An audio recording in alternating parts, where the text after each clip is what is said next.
Proton Competition 77 in the pit lane and in the garage, and they are giving the signal that may not be going any further in this race, or at least for now.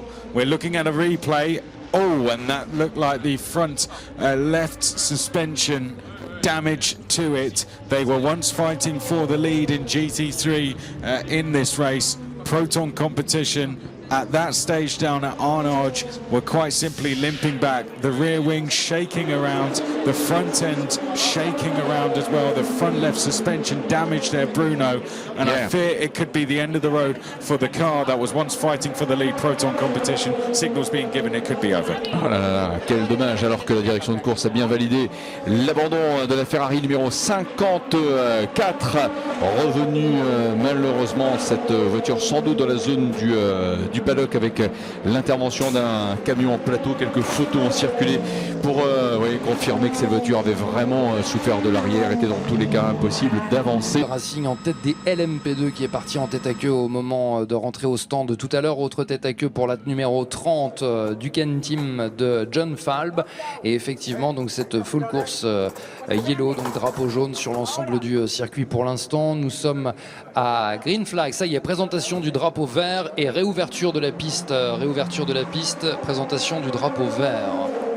Green flag, we are green flag once again, and we go into the unknown. T3 et même en LMP2, on fait le calcul à quel moment il est le meilleur de pouvoir rentrer en piste, parce que ça va quand même durer un petit moment cette intervention. On le voit là, stage 1D4. Et la Ford numéro 77 pourrait-elle reprendre la piste bientôt? On sait que la voiture avait connu des problèmes de direction, de crémaillère de direction notamment. C'est probable, elle apparaissait là de probabilité d'ouvrir les parapluies. Ah, la voici. La voici. J'allais vous dire, Bruno, continue à faire preuve d'abnégation du côté de l'équipe Proton Competition après les soucis de crémaillère de direction, on s'en souvient. Et bien on a continué à réparer sans baisser les bras. Pourtant, ça fait plusieurs heures, mais ils vont pouvoir au moins repartir. Là aussi, c'est une nouvelle voiture. On en a parlé de cette Mustang GT3 qui va pouvoir continuer à accumuler de l'expérience. Et puis, regardez sur la Ferrari JMW, on en profite aussi pour procéder au changement des freins, disques et je ne sais pas, oui, c'est disque et plaquettes apparemment. Oui, je pense. Hein, on change le tout. Profitons de cette neutralisation. Il ne reste que 16 heures de course, façon de parler.